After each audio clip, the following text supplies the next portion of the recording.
Hello everyone, welcome back to my YouTube channel. I am C Siddhant Gandhi. और मुझे पता है कि एफआर के एग्जाम के लेके आप सब लोग बहुत ज्यादा स्ट्रेस पे रहोगे, इसलिए मैं आज का वीडियो लेके आ गया हूँ जिसके अंदर मैंने एफआर का एकदम डिटेल ट्रेंड एनालिसिस किया है पिछले 4 अटेम्प्ट का, कि कौन से क्वेश्चंस में कौन से चैप्टर्स आते हैं और इससे आपको बहुत ज्यादा बेनिफिट होगा। देखो, एफआर में आपको सिलेबस बहुत ज्यादा है, आपको स्ट्रेटेजी के साथ ही काम करना है और एकदम डिटेल में मैं आपको एक्सप्लेन करूंगा कि कौन से क्वेश्चंस में कौन से चैप्टर्स आते हैं। तो चलिए स्टार्ट करते हैं। और ऐसे में और भी सारे सब्जेक्ट्स के लेके आऊंगा डिटेल स्ट्रेटेजी की, आपको कैसे क्या पढ़ना है और सब्जेक्ट की एबीसी एनालिसिस।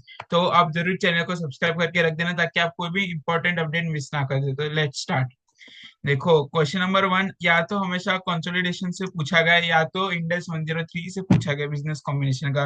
देखो, मई 24 में कंसोलिडेशन आया था, वापिस 2 बार कंसोलिडेशन बैक टू बैक पूछ लिया और फिर इंडेक्स 103 पूछा, और सितंबर 25 में कंसोलिडेशन आया। तो मुझे कहीं ना कहीं लगता है कि ये बार इंडेक्स 103 के आने के कहीं ना कहीं थोड़े चांसेस ज्यादा है। तो इंडेक्स 103 बहुत अच्छे से कर लेना। इसका मतलब ये नहीं कि आपको कंसोलिडेशन नहीं करना है, बट प्रायोरिटी पे आपको इंडेक्स 103 ही रखना है। अब क्वेश्चन नंबर 2 पे आते हैं। देखो, क्वेश्चन नंबर 2 का जो पार्ट ए, उसमें हमेशा फाइनेंशियल इंस्ट्रूमेंट पूछेगा। आप चारों टाइम के एनालिसिस देख लो, इंडेक्स 109, फाइनेंशियल इंस्ट्रूमेंट्स, हमेशा ये पूछेगा कि ये बार भी 109 आने की सबसे ज्यादा चांसेस है। तो इंडेक्स 109 को ऑप्शन में मत छोड़ना, एकदम अच्छे से पढ़ाई कर लेना। देखो, चैप्टर बहुत ज्यादा लेंदी है, हो सकता है कि आपको अच्छे से कंफर्ट ना आ रहा हो। अगर टाइम की शॉर्टेज हो तो एक बार के लिए आरटीपी एमटीपी के सम छोड़ देना, लेकिन जो मॉड्यूल के सम्स उसको अच्छे से कर लेना। अगर टाइम मिले तो आरटीपी एमटीबी भी जरूर कवर कर लेना। अब क्वेश्चन नंबर 2 पे आते हैं, पार्ट 2 के उसके। यहाँ पे पहले इंडेक्स 1 पूछा गया, फिर इंडेक्स 34 और इंडेक्स 12 के कॉम्बिनेशन बना के पूछा गया, और फिर इंडेक्स 34 वापिस आया। 2 बार इंडेक्स 34 बैक टू बैक आया, और फिर इंडेक्स 7 पूछा गया, कैश फ्लो स्टेटमेंट, सितंबर 25 के अंदर। तो कहीं ना कहीं ये बार या तो इंडेक्स 1, जो कि यहाँ पे मई 24 में सबसे पहली बार पूछा गया था, या तो इंडेक्स 1 वापस रिपीट कर ले, या तो इंडेक्स 113 पूछ ले, क्योंकि इंडेक्स 113 भी कई बार से पूछा नहीं गया। तो कहीं ना कहीं इंडेक्स 1 या इंडेक्स 113 के मुझे चांसेस लगते हैं। क्वेश्चन नंबर 3 ये भी बहुत अच्छा क्वेश्चन है। देखो, यहाँ पे सबसे पहले इंडेक्स 116 पूछा गया है मई 24 के अंदर, फिर नवंबर 24 के अंदर इंडेक्स 40 पूछा गया, फिर इंडेक्स 36 पूछा गया, और इंडेक्स 19 पूछा गया। अगर आप ये 3 साल के कंपेयर करो तो हमेशा असेट बेस्ड इंडेक्स ही पूछा गया, बट एक बार सितंबर 25 के अंदर इंडेक्स 19 पूछा गया, जो कि असेट बेस्ड इंडेक्स नहीं है। तो कहीं ना कहीं मुझे लगता है कि लीजिस, देखो पिछले 3 अटेम्प्ट से ऐसे देखने जाओ तो मेन क्वेश्चन में पूछा नहीं गया है। तो हो सकता है कि ये बार इंडेक्स 116 वापस पूछ ले वो लोग, या तो फिर इंडेक्स 38 आ सकता है, तो इंडेक्स 105 आ सकता है। बट कहीं ना कहीं मुझे लगता है कि इंडेक्स 116 के थोड़े चांसेस ज्यादा है, क्योंकि कई बार से वो पूछा नहीं गया। ठीक है। अब क्वेश्चन नंबर 3 के पार्ट 2 पे आते हैं। यहाँ पे एक बार फाइनेंशियल इंस्ट्रूमेंट वापस पूछा गया है। देखो, ये टाइम में फाइनेंशियल इंस्ट्रूमेंट ऑलमोस्ट 16 मार्क का पूछा गया है। एक बार क्वेश्चन नंबर 2 में 10 मार्क का, और क्वेश्चन नंबर 3 में 6 मार्क्स का। तो जो लोग फाइनेंशियल इंस्ट्रूमेंट छोड़ के गए होंगे उनका पेपर बहुत ज्यादा टफ गया रहेगा। तो फाइनेंशियल इंस्ट्रूमेंट एक बहुत ज्यादा इंपॉर्टेंट चैप्टर है, तो उसको ऑप्शन में मत छोड़ना। फिर यहाँ पे देखो, नवंबर 24 में इंडेक्स 12 पूछा गया, फिर इंडेक्स 33 और वापस इंडेक्स 33, 2 बार कंटिन्यूस इंडेक्स 33 पूछा गया है। तो मुझे कहीं ना कहीं लगता है कि या तो इस बार इंडेक्स 12 आ सकता है, इनकम टैक्स वाला, या तो इंडेक्स 21 आ सकता है, फॉरेन एक्सचेंज वाला। इंडेक्स 33 के आने के थोड़े चांसेस कमी के लिए 2 बार से ऑलरेडी पूछ लिया है। इंडेक्स 12 पूछा नहीं यहाँ पे, तो हो सकते या तो इंडेक्स 12 या तो इंडेक्स 21 आ सकता है। तो इसको अच्छे से कर लेना। अब क्वेश्चन नंबर पे इंडेक्स 19 पूछा गया, फिर इंडेक्स 16 पूछा गया। ये प्रॉपर्टी प्लांट एंड इक्विपमेंट वाला इंडेक्स असेट बेस्ड इंडेक्स में आता है। फिर वापस इंडेक्स 16 पूछा गया, 2 बार बैक टू बैक इंडेक्स 16 पूछा गया। अब फिर इंडेक्स 23 पूछा गया है सितंबर 25 में। तो कहीं ना कहीं मुझे लगता है या तो आपको लीजिस यहाँ पे ऊपर पूछ लेंगे, या तो यहाँ पे नीचे पूछ लेंगे आपको लीजिस। दोनों में से एक जगह पे लीजिस के आने के चांसेस काफी हाई है। और अगर ऊपर अगर इंडेक्स 116 आ जाता है, तो यहाँ पे हो सकता है कि आपको इंडेक्स 16 वापस पूछ ले। ये देखो, यहाँ पे 2 बार ऑलरेडी पूछा गया है, एक बार सितंबर 25 में नहीं पूछा। हो सकता है कि यहाँ पे आपको ये इंडेक्स 16 पूछ ले, या तो फिर इंडेक्स 40 पूछ ले आपको। तो ये 3 इंडेक्स अच्छे से कर लेना। अब क्वेश्चन नंबर 4 का पार्ट 2, यहाँ पे इंडेक्स 20 पूछा गया है, फिर इंडेक्स 102 2 बार बैक टू बैक पूछा गया है, नवंबर 24 में और मई 25 के अंदर। और यहाँ पे सितंबर 25 में इंडेक्स 21 पूछा गया, फॉरेन एक्सचेंज वाला। तो हो सकता है कि ये बार भी वापस इंडेक्स 102 पूछा जाए, क्योंकि लास्ट अटेम्प्ट में पूछा नहीं गया था। या तो फिर आपको इंडेक्स 20 पूछ ले, गवर्नमेंट ग्रांट्स वाला, जो सबसे पहले मई 24 में पूछा गया था।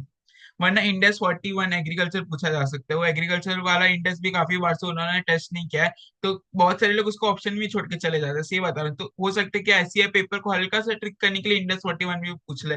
तो ये तीनों इंडेक्स इस क्वेश्चन के लिए एकदम अच्छे से कर लेना। अब आते हैं क्वेश्चन नंबर 5 के ऊपर। ये है ऐसा क्वेश्चन है, मैंने जितना पर्सनली ऑब्जर्व किया है, ये लोग मोस्टली ये वाले क्वेश्चन को ऑप्शन में छोड़ देते हैं। देखो, सबसे पहले तो यहाँ पे इंडेक्स 115 हर बार पूछा ही गया है, तो बट ऑब्वियस सी बात है कि ये बार भी इस क्वेश्चन में इंडेक्स 115 यहाँ पे पूछा ही जाएगा 5 मार्क के लिए। देखो, वैसे इंडेक्स 115 है तो बहुत ज्यादा बड़ा, बट एग्जाम में उसकी वेटेज इस क्वेश्चन में सिर्फ 5 मार्क्स के लिए ही है। तो इतना बड़ा चैप्टर, इतनी थियरी क्वेश्चंस कवर करने के अलावा लोग क्या कहते हैं, मोस्टली इसको ऑप्शन में छोड़ देते हैं। क्योंकि इसका जो पार्ट 2 है क्वेश्चन नंबर 5 का, इसमें इंडेक्स 101 दो बार पूछे गए, फिर एनालिसिस ऑफ फाइनेंशियल स्टेटमेंट पूछा गया, और फिर वापस इंडेक्स 101 पूछा गया। तो ये जो चैप्टर्स है ना, ये जो चैप्टर लोग मोस्टली इसको छोड़ के चले जाते हैं, क्योंकि बहुत लोगों का इस पे कंफर्ट होता ही नहीं, और लोग इसको पढ़ते भी नहीं है, जितना मैंने ऑब्जर्व किया है। तो अगर आप ये अभी से डिसाइड कर रहे हो कि आप क्वेश्चन नंबर 5 ऑप्शन में छोड़ने वाले हो, तो एकदम स्ट्रेटेजिकली आपको पढ़ाई करनी है, ठीक है। और क्वेश्चन नंबर 5 में ऑप्शन आता है पार्ट 3 के अंदर, क्वेश्चन नंबर 5C। इसके अंदर या तो कॉन्सेप्चुअल फ्रेमवर्क पूछ लेते हैं, या तो चैप्टर 1 जो B6 है इंडियन अकाउंटिंग स्टैंडर्ड्स का, वो आता है। यहाँ यहाँ पे देखो, नवंबर 24 में इंडेक्स 1 पूछा गया है, फिर वापस कॉन्सेप्चुअल फ्रेमवर्क पूछा गया। तो थियरी उसमें आनी है क्वेश्चन नंबर 5 में ऑप्शन के अंदर, या तो फिर इंडेक्स 1 या तो फिर थियरी। तो आपको डिसाइड करने के आप क्वेश्चन नंबर 5 अटेम्प्ट करोगे कि नहीं। जितना मैंने देखा है, लोग जो क्वेश्चन नंबर 5 2 है, इसकी वजह से मोस्टली इसको ऑप्शन में छोड़ देते। तो एकदम स्ट्रेटेजी के साथ आपको पढ़ाई करनी है। अब क्वेश्चन नंबर 6, यहाँ पे हर बार थियरी क्वेश्चन आता ही, ये 5 मार्क का कांस्टेंट ये चैप्टर है अकाउंटिंग एंड टेक्नोलॉजी, इससे हर बार पूछा गया है। तो इसको एकदम अच्छे से पढ़ना है। ये 5 मार्क का डायरेक्ट क्वेश्चन आएगा। देखो, आईसीआई सम्स में घुमा सकता है, एडजस्टमेंट्स के अंदर घुमा सकता है, लेकिन थियरी स्ट्रेट फॉरवर्ड आएगी। तो एकदम अच्छी सी थियरी पढ़ लेना। अगर अब तक भी आपने थियरी नहीं पढ़ी ना, एग्जाम के एक दिन पहले भी पढ़ लोगे ना थियरी, 5 मार्क आराम से स्कोर कर दोगे। तो एकदम अच्छे से थियरी पढ़ना। कई बार ये लोगों को अच्छे स्कोर कर जाते हैं थियरी के अंदर भी, तो प्लीज इसको अच्छे से पढ़ लेना। अब अब क्वेश्चन नंबर 6 2 की बात करें और 6 3 की बात करें, तो जो क्वेश्चन नंबर 6 2 है, मतलब 6B, उसमें हमेशा मॉड्यूल 2 से ही पूछा गया है। एक बार आप ऑब्जर्व करें, देखो इंडेक्स 105 पूछा गया, फिर इंडेक्स 16 पूछा गया, फिर इंडेक्स 2 पूछा गया, और फिर इंडेक्स 36 पूछा गया।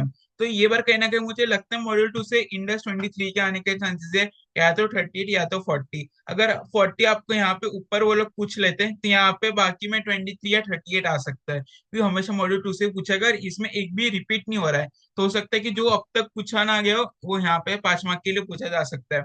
और बाकी क्वेश्चन नंबर जो 6C है, ये मोस्टली आप ऑब्जर्व करोगे तो मॉड्यूल 1 से ही पूछा गया है। तो सारे ऑलमोस्ट कहीं ना कहीं उन्हें पूछ लेते, मुझे लगता है इंडेक्स 10 कई बार से पूछा नहीं गया, तो हो सकता है कि ये बार इंडेक्स 10 आपको वो लोग पूछ ले।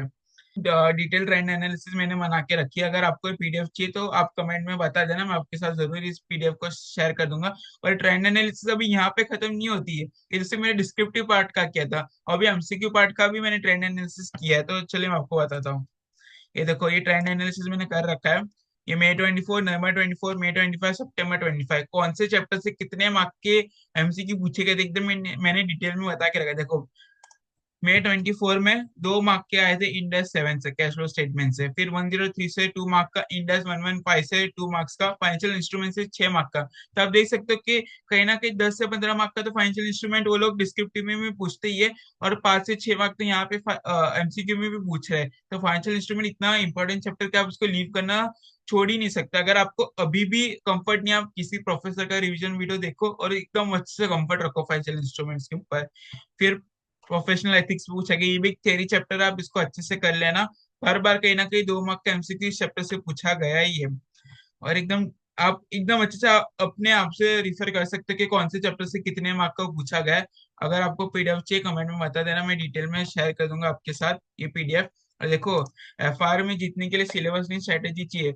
एफआर का सिलेबस बहुत बड़ा है, आपको एकदम अच्छे से समझना पड़ेगा कि कौन से इंपॉर्टेंट चैप्टर्स है, आप एग्जाम में कौन से चैप्टर्स छोड़ रहे हो, और थियरी अच्छे से आपको करके जानी है, ठीक है। एफआर आपका सबसे पहला पेपर है, अगर सबसे पहला पेपर आपको एकदम अच्छे से गया ना, तो मार्क माय वर्ड्स, आपके बाकी के पेपर्स ऑटोमेटिकली अच्छे जाएंगे, क्योंकि एक कॉन्फिडेंस इंसान में बूस्ट हो जाता है। तो एफआर के पेपर के लिए अभी से अच्छे से पढ़ो, अभी भी टाइम है, आप अभी से एग्जाम स्कोर कर सकते हो। ये जो चैप्टर है एनालिसिस ऑफ फाइनेंशियल स्टेटमेंट है, इंडेक्स 101, अगर आप क्वेश्चन नंबर 5 ऑप्शन में छोड़ने वाले तो इस पे अपना टाइम वेस्ट मत करो। अब बाकी जो इंपॉर्टेंट चैप्टर्स है जो हर बार पूछे गए, जैसे इंडेक्स 109 है, उस पर अपना कंफर्ट रखो, या मॉडल 2 पे अपना कंफर्ट रखो, क्योंकि उससे भी कई बार अच्छे मार्क्स के वेटेज आ जाते हैं मॉडल 2 से भी। तो अब स्ट्रेटेजी के साथ पढ़ो, अभी भी टाइम है, थियरी पढ़ लो। अब तक थियरी नहीं पढ़ी तो एक बार भी पढ़ोगे तो यहाँ पे क्वेश्चन नंबर 6 में एकदम अच्छे से पढ़ लो, क्योंकि हर बार अकाउंटिंग एंड टेक्नोलॉजी चैप्टर से थियरी पूछी ही गई है, तो ये बार भी आएगी, तो थियरी 5 मार्क के एकदम अच्छे से पढ़ लो। देखो, एफआर पहला पेपर है, देखो पहला पेपर अगर आपका अच्छा जाएगा तो ऑटोमेटिकली बाकी सारे पेपर्स भी आपके अच्छे जाएंगे, क्योंकि ऑटोमेटिकली आपका कॉन्फिडेंस बूस्ट हो जाएगा। और जैसे आपको पेपर मिले, स्टार्टिंग के 15 मिनट रीडिंग टाइम होते, एक बार आप डिसाइड कर लेना कि आपको कौन सा क्वेश्चन छोड़ना है, और कोई भी एक क्वेश्चन फटाफट रफ में सॉल्व करने लगा। जब मेरा टाइम था, मैंने क्वेश्चन नंबर 3 जो था यहाँ पे मेरे टाइम का, ये मैंने एकदम रफ में सॉल्व कर लिया था। और जैसे ही फिर राइटिंग टाइम स्टार्ट हुआ, मैंने विद इन 25 मिनट्स पूरे दोनों क्वेश्चंस कंप्लीट कर लिए, क्योंकि मैंने रफ में उसको सॉल्व कर रखा था, तो मैंने इस पे अपना ज्यादा टाइम वेस्ट नहीं किया। It for today's video. और मैं ऐसे हर एक सब्जेक्ट के लिए डिटेल स्ट्रेटेजी लेके आऊंगा कि आपको 1.5 डेज में कैसे पढ़ाई करनी है, कौन से चैप्टर इंपॉर्टेंस है, क्या ट्रेंड रहा है चैप्टर्स का, क्या उनका वेटेज है। तो अगर अब तक आपने चैनल सब्सक्राइब नहीं किया, जरूर कर देना, ताकि आप कोई भी इंपॉर्टेंट अपडेट मिस ना कर दो। और अगर आपको ये पीडीएफ चाहिए तो कमेंट में मेंशन कर देना, मैं आपके साथ जरूर शेयर कर दूंगा। Thank you so much for watching.